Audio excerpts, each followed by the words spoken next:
Welcome to my channel. இது பிடித்திருந்தால் like பண்ணுங்க, ஷேர் பண்ணுங்க, சப்ஸ்கிரைப் பண்ணுங்க. அஸ்ஸலாமு அலைக்கும் வரஹ்மத்துல்லாஹி வபரகாத்துஹு. அல்ஹம்துலில்லாஹ். இப்போது நம்ம வீடியோ போகிறதுக்கு முன்னாடி ஒரு வெப்சைட்டை பார்த்துடலாம். This video is sponsored by Zen reviews. இந்த வெப்சைட் லிங்க்குள்ளே நீங்கள் போனீங்கன்னா நிறைய ப்ராடக்ட் இருக்கும். அதுக்கு ரிவ்யூஸும் கொடுத்துருப்பாங்க. உங்களுக்கு பிடித்திருந்தால் நீங்கள் வாங்கிக்கலாம். நான் டிஸ்கிரிப்ஷனில் லிங்க் கொடுக்குறேன், செக் பண்ணி பார்த்துக்கோங்க. نعمده ونصلي على رسوله الكريم أما بعد واخر دعوانا الحمد لله رب العالمين.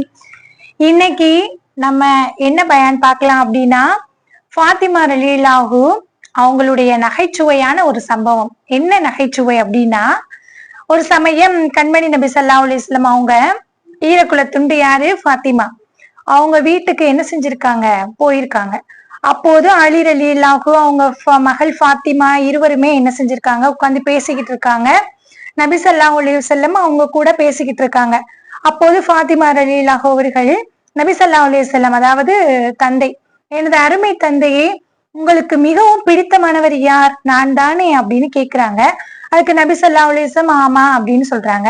அப்ப பிறகு மருமகன் ஹஜரத் அலி அவங்களும் என்ன செய்யறாங்க, நபிட்ட தன் பக்கம் திருப்பி, அல்லாஹ்வின் தூதரே, உங்களுக்கு மிக மிக பிடித்தவர் நான் தானே அப்படின்னு கேக்குறாங்க.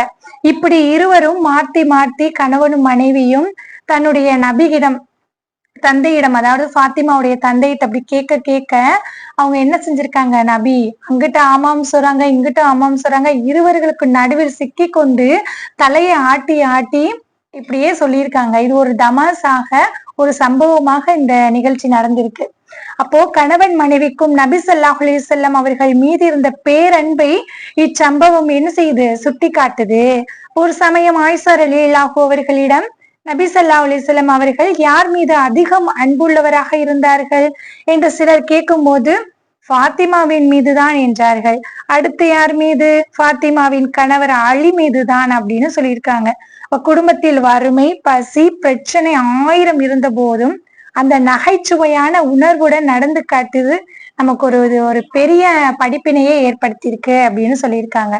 இப்போ அடுத்த நிகழ்ச்சி என்னன்னா, பெண்களுக்கு ரஹமத் அதாவது பரக்கத் எப்படி கிடைக்கும் அப்படின்னா, ஒரு சமயம் அருமை யாரு, நபி ஸல்லல்லாஹு அலைஹி வஸல்லம் அவங்க சுபுகு தொழுதுட்டு தன் அருமை மகள் ஃபாத்திமா அவங்க வீட்டுக்கு போயிருக்காங்க. அப்போ ஃபாத்திமா ரலியல்லாஹு அவங்க என்ன செஞ்சிருக்காங்க, சுபுகு தொழுது விட்டு கொஞ்சம் களைப்பா இருந்திருக்குன்னு தூங்கி கொண்டு இருந்திருக்காங்க. அப்போ அருமை நபி ஸல்லல்லாஹு அலைஹி வஸல்லம் தமது மகளை பார்த்து அவங்களுடைய முபாரக்கான காலால் ஃபாத்திமா ரலியல்லாஹு அவரோட உசுப்பிட்டாங்க. உசுப்பி, அருமை மகளே, இந்நேரம் என்னன்னு தெரியுமா, ரஹ்மத்தான நேரம். அல்லாஹ் ஃபஜர் உதயமானதுல இருந்து சூரியன் உதிக்கும் வரைக்கும் மனிதர்களுக்கு தனது ரஹ்மத்தையே பங்கீட்டு செய்கிறான். இது பரக்கத்தான நேரம்மா அப்படின்னு சொல்லியிருக்காங்க. எழுந்து இறைவன் உனக்கு தந்த உணவை தேடுவாயாக. எனவே சுபுவுக்கு பிறகு சூரியன் உதயமாகும் வரை தூங்காதே அம்மா அப்படின்னு உபதேசமே செஞ்சிருக்காங்க. யாரு, ஃபாத்திமா ரலியல்லாஹு அவங்களுடைய தந்தை. அப்போ அதுக்கு பிறகு என்ன செஞ்சிருக்காங்க, சுபுவுக்கு பிறகு தூங்கவே மாட்டாங்களாம் ஃபாத்திமா ரலியல்லாஹு. இதில் நாம் என்ன கற்றுக்கொண்டோம் என்றால், சுபுவுக்கு பிறகு உள்ள நேரம் மிகவும் பரக்கத்தான நேரம். சுபுகு நேரத்தில் தான் அல்லாஹ் என்ன செய்யறான், பரக்கத்து செய்கிறான்.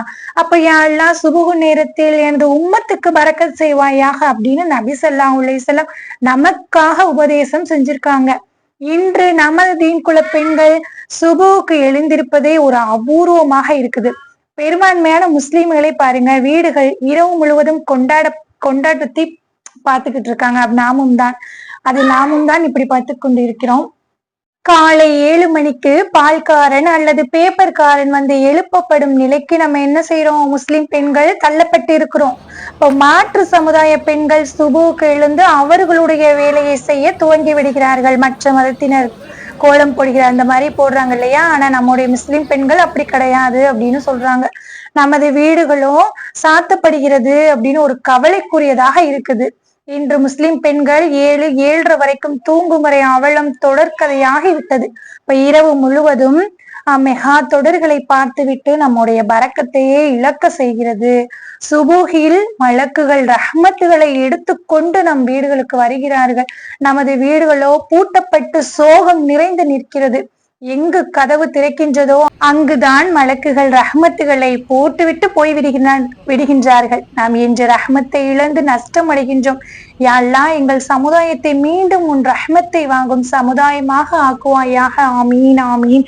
இன்ஷா அல்லாஹ் சுபுவுக்கு பிறகு நாம் அனைவரும் பரக்கத்தை மலக்குகள் மூலம் நாம் வாங்கிக் கொள்வோம். இன்ஷா அல்லாஹ் எல்லோருடைய வீடுகளும் இன்ஷா அல்லாஹ் சுபு தொழுகை தொழுவாங்கன்னு ஒரு நம்பிக்கையோட இந்த சம்பவத்தை நான் கூறுகிறேன். இன்ஷா அல்லாஹ் மற்ற சமுதாயத்தினர் காலையிலே எழுந்திருச்சுறாங்க.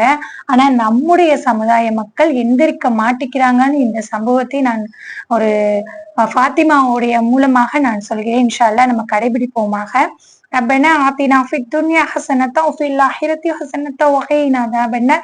இன்ஷா அல்லாஹ் இது பிடிச்சிருந்தா லைக் பண்ணுங்க, ஷேர் பண்ணுங்க, சப்ஸ்கிரைப் பண்ணுங்க. அஸ்ஸலாமு அலைக்கும் ரஹ்மத்துல்லாஹி வ பரகாத்துஹு.